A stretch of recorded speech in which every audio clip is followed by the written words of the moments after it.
태도와 방식은 어떻게 해야 되는가 하는 것에 대한 이야기가 나와 있습니다.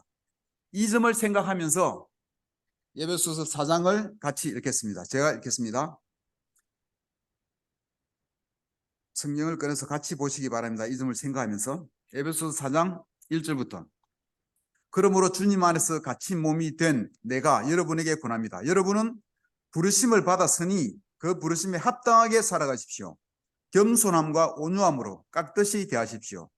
오래 참음으로써 사랑으로 서로 용납하십시오. 성령이 여러분을 평화의 띠로 묶어서 하나가 되게 해주신 것을 힘써 지키십시오. 그리스도의 몸도 하나요 성령도 하나입니다. 이와 같이 여러분도 부르심을 받았을 때에 그 부르심의 목표인 소망도 하나였습니다. 주님도 한 분이시요 믿음도 하나요 세례도 하나요 하나님도 한 분이십니다. 하나님은 모든 것의 아버지시요 모든 것 위에 계시고 모든 것을 통하여 계시고 모든 것 안에 계시는 분이십니다.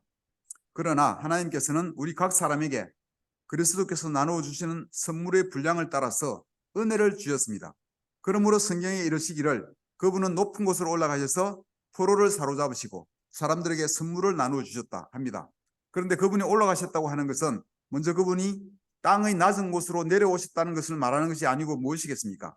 내려오셨던 그분은 만물을 충만하게 하시려고 하늘의 가장 높은 데로 올라가신 바로 그분이십니다. 그분이 어떤 사람은 사도로, 어떤 사람은 예언자로, 어떤 사람은 복음 전도자로, 또 어떤 사람은 목사와 교사로 삼으셨습니다. 그것은 성도들을 준비시켜서 봉사의 일을 하게 하고 그리스도의 몸을 세우게 하려고 하는 것입니다. 그리하여 우리 모두가 하나님의 아들을 믿는 일과 아는 일에 하나가 되고 온전한 사람이 되어서 그리스도의 충만하심의 경지에까지 다다르게 됩니다. 우리는 이 이상 더 어린 나이로 있어서는 안 됩니다. 우리는 인간의 속임수나 간교한 술수에 빠져서 온갖 교훈의 풍조에 흔들리거나 이리저리 밀려다니지 말아야 합니다. 우리는 사랑으로 진리를 말하고 살면서 모든 면에서 자라나서 머리가 되시는 그리스도에게까지 다다라야 합니다.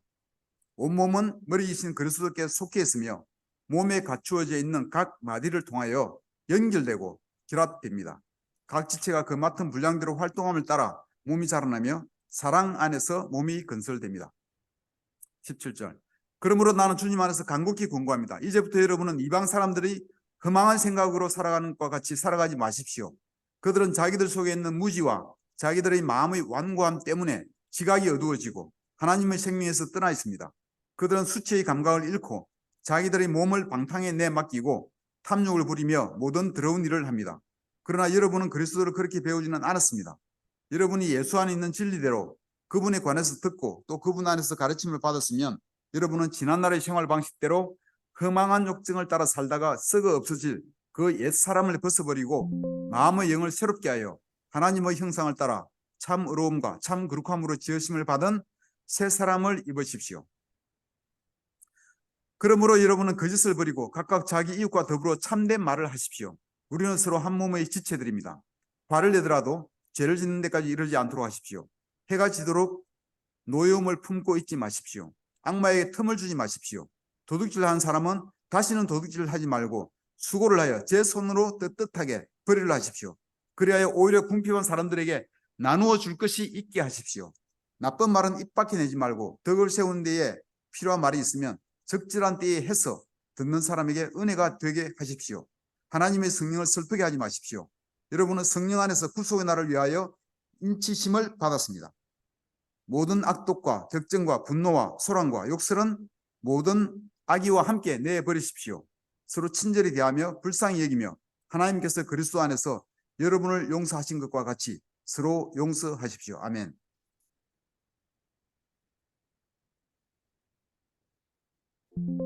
에베소서 4장 먼저 1절에서 6절을 읽었으니까 보시면서 에베소 4장에는 특히 하나라는 말이 많이 강조되고 있습니다. 그리스도의 몸도 하나요 성령도 하나이고 부르심의 소망도 하나입니다. 주님도 한 분이시고 믿음도 하나요 세례도 하나요 하나님도 한 분이십니다. 그리고 하나님은 모든 것의 아버지시요 모든 것 위에 계시고 모든 것을 통하여 계시고 모든 것 안에 계시는 분이십니다. 한 분이신 하나님 아버지를 중심으로 해서 만물이 모든 것이 균형을 잡고 균형을 이루고 하나의 질서와 조화를 이루고 있다는 말씀을 하고 있습니다. 하나님으로부터 부르심을 받는 우리도 이러한 하나의 유니트 속에서 하나님의 질서의 조화를 이루어가야 할 책임이 있을 것입니다. 에베소서 2장 전에 보았던 14절에서 16절을 다시 간단히 보면은 그리스도는 우리의 평화이십니다. 그분은 이 둘을 자기 안에서 하나의 새 사람으로 만들어서 평화를 이루시고 원수된 것을 십자가로 소멸하시고 이 둘을 한 몸으로 만드셔서 하나님과 화해시키셨습니다. 우리는 2장에서 그리스도는 한마디로 우리의 평화라고 이야기하는 것을 보았습니다. 고린도서 14장에서도 하나님은 무질서의 하나님이 아니라 평화의 하나님이시라고 이야기하고 있습니다. 여기서 보면은 그리스도는 원수를 서로 화해를 시키고 평화를 이루셨습니다. 그래서 멀리 떨어지는 사람에게나 가까이 있는 사람에게나 평화를 전하셨다고 되어 있습니다. 하나님은 모든 것을 하나님의 질서 안에서 유니티 안에서 평화를 이루어 가심을 알 수 있습니다. 그러니까 하나님이 계신 곳에는 모든 것이 하나이고 질서와 조화를 이루고 그 안에 평화가 있습니다. 그러므로 바울은 하나님의 부르심에 합당한 삶을 살기 위하여 우리에게 가장 먼저 한 말이 무엇입니까? 겸손함과 온유함으로 깍듯이 대하십시오 라고 하는 것이었습니다.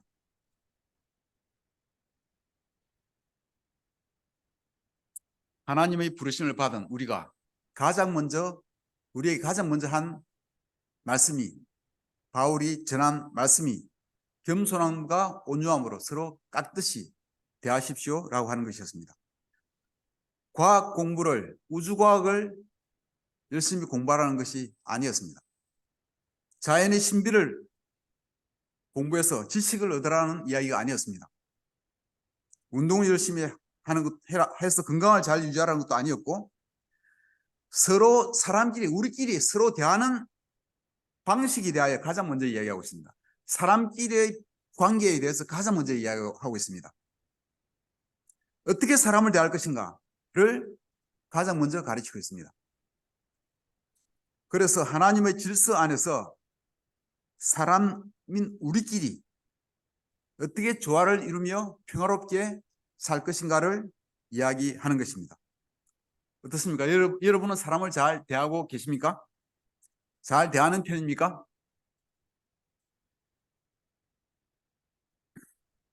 어릴 때는 공부 잘하는 것이 최고인 줄 압니다. 공부만 잘하면 누구에나 칭찬받고 이쁨 받고 친구들도 잘 따릅니다. 그래서 공부가 최고인 줄 압니다. 그러나 나이가 들어갈수록 공부는 중요한 것이긴 하지만 작은 삶의 한 부분입니다. 그것을 나이가 들수록 깨닫습니다. 지능지수 IQ보다는 감정지수 EQ가 훨씬 더 중요한 것임을 계속 깨닫고 있습니다. 공부 잘하는 것보다 사람 잘 대하는 것이 훨씬 더 중요하고 자신을 행복하게 만들어줄 수 있습니다. 몇 주 전에 제 아들과 줌톡을 하면서 말하였습니다. 예전엔 네가 어릴 때 공부를 하든지 운동을 하든지 뭐 하나 똑바로 좀 하라고. 똑바로 잘하기 위해서 주문하고 내가 책을 아빠가 했지만 나중에 그것보다 훨씬 더 중요한 것을 네가 가지고 있는 것을 알게 되었다. 사람 마음을 헤아리고 사람 관계를 잘 만들어가는 탤런트는 네가 아빠보다 훨씬 낫구나. 그것이 훨씬 더 중요하다. 공부 잘하는 것은 대학교 가고 취직할 때까지이고 정말 사회생활에서는 네가 가지고 있는 그 장점이 정말 중요한 것이다 하고 말해 주었습니다.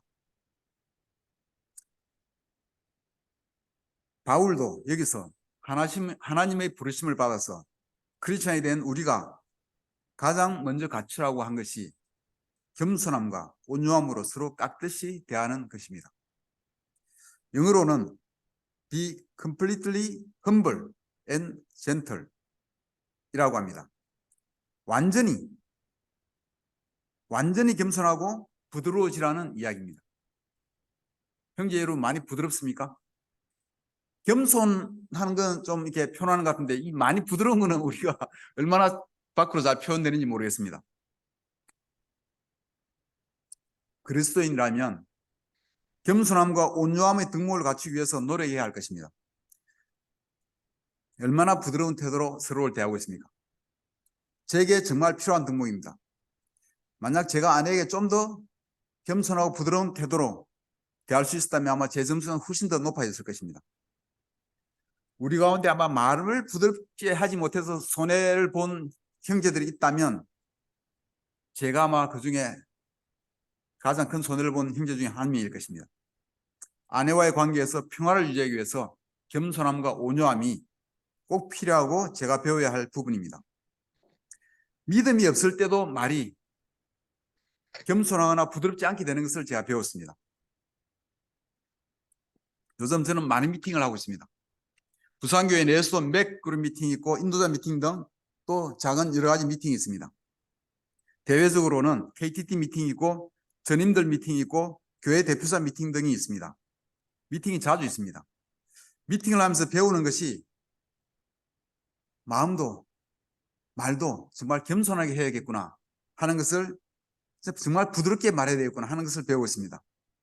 그런데 제가 믿음이 없을 때 어떤 때 미팅에서 내 뜻대로 되지 않을 때 마음이 급해지고 말이 조급해지고 그렇게 됩니다. 내가 이렇게 너무나 훌륭한 안을 제안하는데 왜 이렇게 이해하지 못할까? 왜 이것을 받아들이지 못할까? 그런 생각으로 마음이 답답해지고 마음의 평화를 잃을 때가 있습니다. 내가 제안한 대로 안 되고 잘못된 결론으로 갈까봐 걱정과 불안감이 들기도 합니다. 그러면 제 말도 경직되고 나가는 말도 막 딱딱해지고 그럽니다.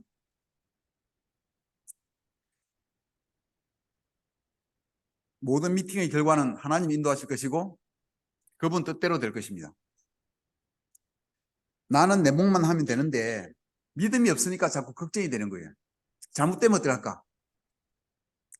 내가 얘기할 기회에 내 의견을 분명히 말하고 다른 사람 이야기할 때 유심히 듣고 예스 할 건 예스하고 아니오 하면 아니오라고 얘기하고 결과를 하나님께 맡기면 될 텐데 나는 최선을 다하고 결과를 하나님께 맡기면 될 텐데 내 마음의 평화도 유지하고 겸손함과 온유한 태도를 가져갈 수 있을 텐데 믿음이 없으면 그게 잘 안 돼요.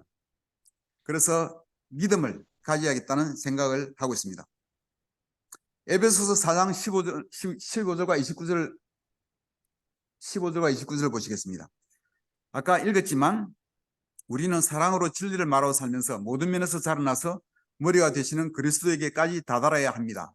나쁜 말은 입 밖에 내지 말고 덕을 세우는 데 필요한 말이 있으면 적절한 때에 해서 듣는 사람에게 은혜가 되게 하십시오. 말은 정말 중요합니다.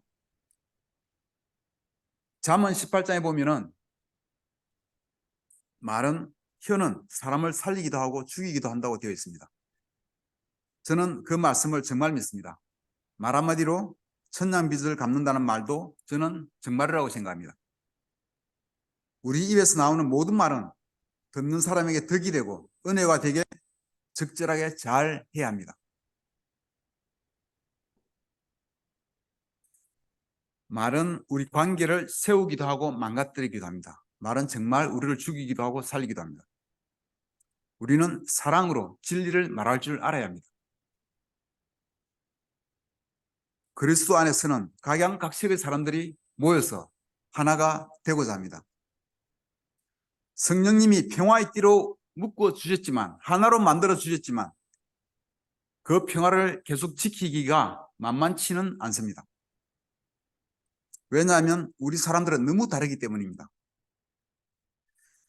이방인과 유대인이 하나가 되고 종과 자유인이 하나가 되고 젊은이와 나이 든 사람이 하나가 되고 부자와 가난한 사람이 이런 서로 다른 사람들이 자란 배경이 서로 다른 사람들이 모두가 그리스도 안에서 하나로 마음을 맞춰하고 한 마음으로 함께 일해 간다는 것이 쉽지는 않은 일입니다. 살아온 방식도 다르고 생각도 다르고 가치관도 다르고 지지하는 대통령 후보도 다르고 다 다릅니다. 그래서 갈등이 생길 수가 있습니다. 부부간도 얼마나 쉽게 갈등이 생깁니까? 우리가 낳은 우리 자녀들하고도 마음이 잘 맞습니까? 잘 맞지 않잖아요. 그래서 우리 사람들 사이에는 자주 갈등이 있습니다. 구약을 보면은 사사란 얘기가 재판관들이라는 뜻이잖아요. 말뜻이. 사람들 관계를 재판하고 이 갈등을 풀어주고, 사무엘이나 모세가 한 일이 보면 하루 종일 사람들 중재하고 재판하고 이 갈등을 푸는데 엄청난 시간을 보낸 것을 알 수가 있습니다. 갈등 해결이 우리 삶에서 아주 중요한 일입니다. 우리 교회에서도 지금 KTT에서 미국 데이비드 정이라고 갈등 해결 전문가 우리 ICC 교회로부터 지금 갈등 해결에 대한 레슨을 듣고 있습니다. 우리 교회도 내년 초에는 이 갈등 해결에 대하여 좀 깊이 공부할 계획입니다. 어떻게 하면 갈등을 줄이고 서로 다른 많은 사람들이 서로 연결되고 결합되어 하나가 될 수 있을까? 어떻게 그리스도를 아는 일과 믿는 일에 하나가 되어서 교회를 세워나갈 수 있을까? 여기 나오는 사랑으로 진리를 말하는 것이 갈등 해결의 중요한 하나의 키가 될 것입니다. 우리는 갈등이 있으면 주로 어떻게 하나요? 갈등이 있다. 정적으로 갈등이 있어요. 주로 어떻게 합니까? 구체적으로 질문하려고 하면 지금 고개를 숙이고 우리 이태호 형제 어떻게 합니까? 갈등이 있어서. 갈등이 생길 때. 갈등 자체가 안 생깁니까? 이태호 형제는? 아마 우리 중 많은 사람이 갈등이 있으면 회피를 하는 성향이 있습니다. 숨어버리고 말을 않고 그 사람 가까이 가지 않거나 가더라도 그 얘기를 꺼내질 않아요. 그냥 지냅니다. 그런 얘기는 힘드니까 하지 않는 것입니다. 그 사람과는 그걸 친밀해지는 것을 사실을 포기하는 것이죠. 예전에 우리 교회를 나간 사람이 갈등 관계에 있던 교회 형제자매를 비난하고 다녔습니다. 그 사람을 만나서 갈등을 풀자, 같이 만나서 해결하자고 제안했습니다. 그런데 또 그렇게는 하기를 원하지 않았습니다. 도대체 뭘 원하는 건지 모르겠어요. 그냥 계속 비난하면서 그냥 힘들게 살기를 원하는 것인지도 모르겠습니다. 그런 분은 도와줄 수가 없습니다.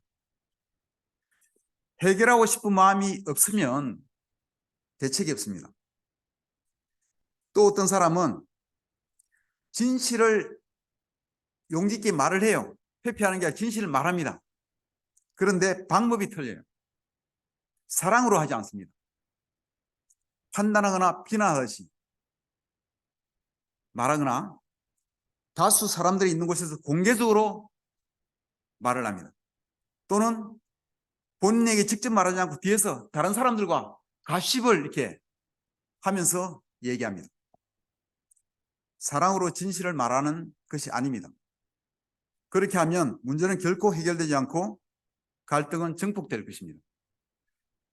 사랑으로 진실을 말할 때 관계가 발전이 있고 우리 모두가 서로 살아나서 그리스도께 더 가까이 갈 수가 있을 것입니다.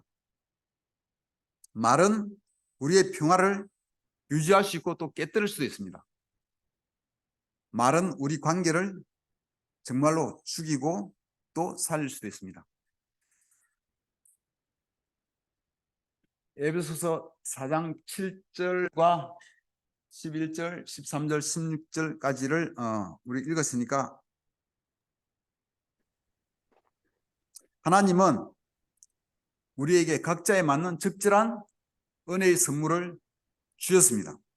우리 각자에게 달란트를 주셨고 또 어떤 사람은 사도, 복음 전도자, 목사, 교사로 삼으셨습니다. 하나님이 이렇게 달란트를 주시고 사람마다 다른 달란트를 주시고 직분을 주시고 이렇게 하신 이유는 각자 맡은 역할을 주면서 함께 하나가 되어서 일하면서 그리스도의 몸을 세우는 데 목적이 있습니다. 우리가 건물을 하나 세운다 하더라도 각자 맡은 부분이 다 다릅니다. 맡은 전공 분야가 다 다르고 그때 협력하고 그렇게 함께 협력해서 하나의 빌딩을 세워나가는 것입니다. 우리 중 몇 사람은 잘 가르치는 은사를 가지고 있습니다. 그분들은 사회에서 유명 강사가 되어 돈을 많이 벌 수도 있을 것입니다. 어쩌면 나중에 일타 강사가 되어서 아주 큰 부자가 될지도 모릅니다. 그러나 그렇다 할지라도 하나님이 그분들에게 주신 달란트의 사용 목적은 뭘까요? 교회를 세우는 거예요. 하나님이 달란트를 주신 목적은 교회를 세우는 거예요. 교회에서 주일학교를 섬기거나 틴을 가르치거나 사람들에게 이 강대상에서 티칭하는 것이나 그런 것들이 될 수 있습니다. 교회를 세우라고 하나님이 여러분에게 또 우리에게 달란트를 주신 것입니다. 그것이 우리의 본업이 될 것입니다. 강사로 돈 버는 것은 부업이라고 할 수 있습니다. 지난주에 송 인도자들과 식사하고 티타임을 보내며 이야기를 나누었습니다. 모두가 이야기를 나누는데 서로를 자랑스럽게 여기고 서로에 대한 감사함으로 나누는데 어떤 자매는 눈물을 흘리면서까지 나누었습니다. 참 격려를 많이 받은 자리였습니다. 함께 일하는 것이, 함께 마음을 모아서 일하는 것이 이런 것이구나 하는 것을 느낄 수가 있었습니다. 우리 송그룹은 늘 칭찬을 듣습니다. 외부에서 다녀가는 손님들은 하나같이 부산교회 송을 칭찬하고 갑니다. 자랑스럽습니다. 설교에 대해서 놀랍다는 반응은 거의 잘 듣지를 못하는데 송은 다녀가는 사람마다 이야기합니다. 그러나 송그룹이 찬양 인도자 앞에 나와서 인도하는 모습이 너무나 멋있어 보인다 할지라도 아무나 할 수는 없습니다. 정말 달란트가 있어야 합니다. 저는 노래를 정말 잘 부르고 싶어요. 서울에서 예전에 기타를 이렇게 몇 달 배웠는데 노래를 재미있을 것 같아서 기타는 어느 정도 조금 치게 되는데 노래를 부르면서 쳐야 되잖아요. 근데 노래를 부르는데 이 고음이 안 올라가요. 고음이 올라가지 않으니까 노래를 처음부터 끝까지 한 곡을 부를 수가 없는 거예요. 정말 마음이 힘들어서 흥이 나지 않아서 기타를 때려치웠습니다. 노래를 잘 부르는 사람이 저는 정말 부럽습니다. 각자의 달란트는 다르지만 모든 지체가 서로 연결되고 결합되어서 하나가 되어 함께 일할 때 교회가 성장하고 사랑 안에서 교회가 더욱 놀랍게 건설됩니다. 온 몸은, 그러니까 우리 모든 지체는, 그러니까 우리 모든 성도들은 그리스도께 속해 있고 각 마디를 통해서 서로 연결되고 결합되어 있습니다. 각 지체의 몸이 서로 유기적으로 긴밀하게 연결될 때 놀랍게 교회를 세워나갈 수가 있습니다. 송인도자들도 주일학교 선생님 차려오면 다 주일학교 선생님을 합니다. 또 하고 와서 또 송인도자 역할을 합니다. 또 송인도자 중에서도 우리 박철웅 형제가 잠시 쉴 때 쉬니까 서봉근 형제가 바톤을 이어봐서 열심히 하고 있습니다. 문명수 형제가 티인에서 혼자 인도한다고 땀 흘리는 거 보고 우리 김명수 형제가 정말 안 되겠다, 내가 도와야 되겠구나 하고 생각하고 송그룹에서 틴으로 옮겨서 문명수 형제를 열심히 도와주고 있습니다. 그러자 박tuk주 형제가 우리 김명수 형제의 역할을 대신하여 너무나 열심히 또 하고 있습니다. 너무나 잘하고 있습니다. 주일학교 교장 선생님 역할을 했던 박철민 형제가 틴으로 옮기자 4명의 주임 선생님이 힘을 합쳐서 교장 선생님 역할까지 하다가 나중에는 이윤정 자매가 또 안 되겠다, 내가 도와줘야겠다 하면서 스스로 자발적으로 가서 교장 선생님 역할을 하고 있습니다. 이렇게 유기적으로 연결되고 결합되어서 하나로 일하는 것이 그리스도 안에서 사랑으로 몸을 건설하는 것입니다. 우리가 하나가 되지 않으면 문제가 생깁니다. 우리가 유니티가 되고 서로 연결되고 결합되어서 하나로 함께 일하지 않으면 이 안에서 갈등이 생겨서 그렇게 되면 문제가 생깁니다. 제가 옛날에 아팠던 질환인데 자가 면역 질환이라는 병의 종류가 있습니다. 우리 면역세포는 외부에서 우리 몸에 유입되는 나쁜 세균과 싸워서 내 몸의 건강을 지키라고 되어 있는 것입니다. 그런 일을 하는 면역세포가 외부 세균과 맞서 싸우는 게 아니라 내 자신의 몸의 조직을 공격하고 파괴하는 것입니다. 그러면 각종 병이 우리 몸에서 생기게 되어 있습니다. 제가 찾아보니까 류마티스 관절염이나 당뇨병이나 갑상선이나 백반증, 베체트병 같은 것들이 그렇게 생길 수가 있다고 합니다. 몸이 유기적으로 서로 연결되고 서로 협력하고 서로 결합하여 하나가 되지 않으면 이상이 생기고 그렇게 발생할 수 있는 병입니다. 제 생각에는 자신을 있는 그대로 받아들이며 사랑하지 않고 자신을 못마땅하게 생각하고 자책하거나 자학하거나 스스로를 못마땅하게 여기면, 그래서 그 안에 내 안에 평화가 없을 때 이러한 병이 생길 수도 있을 것 같은 생각이 듭니다. 아마 저한테 옛날에 생겼던 병은 그래서 생기지 않았나 저는 생각합니다. 그리스도의 몸은 사랑 안에서 건설됩니다. 서로를 겸손함과 온유함으로 깍듯이 대하고 함께 협력하여 일하면서 그리스도의 충만함에 이르는 우리 모두가 되기를 바라면서 말씀을 마치겠습니다. 감사합니다.